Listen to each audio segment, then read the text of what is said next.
که حالا خیلی شبیه مادرم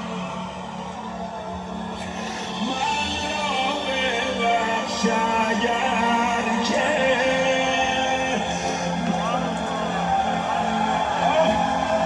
لکنت زبانم گرفت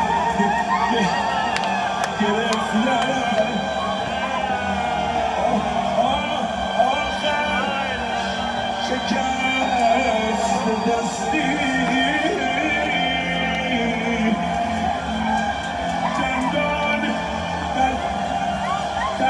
دندان شیر آی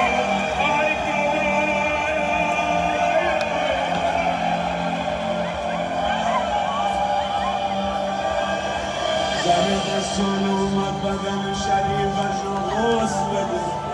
عقب کشید خودشو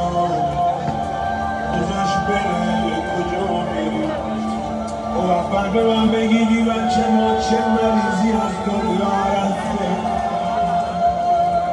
مبادا باگیر داشت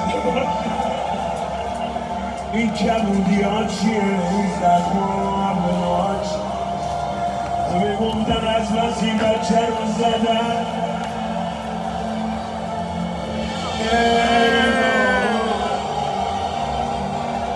حکایتی شده رویم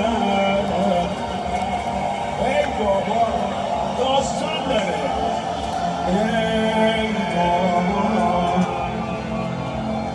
ببین شکست پهلویم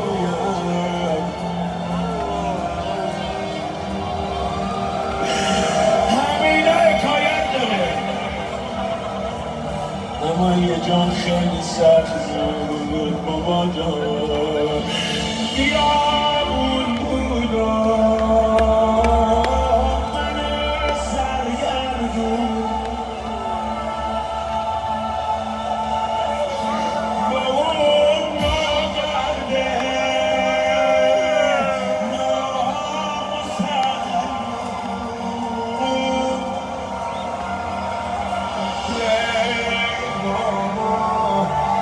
حکایتی داره رویم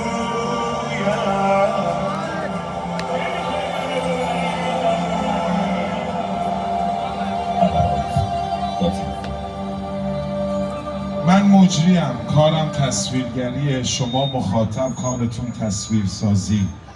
میخوام از یک روزه‌ای که اخیراً اتفاق افتاد صحبت بکنم.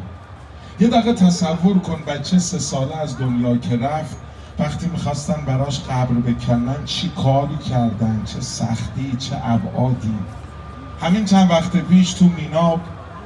در اداره آرامستان‌ها و آرامگاه‌ها درخواست آمد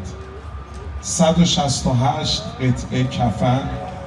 به اندازه دختران دانش آموز،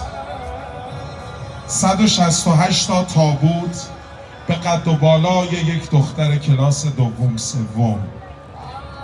درخواست آمد نقشه کش بیاد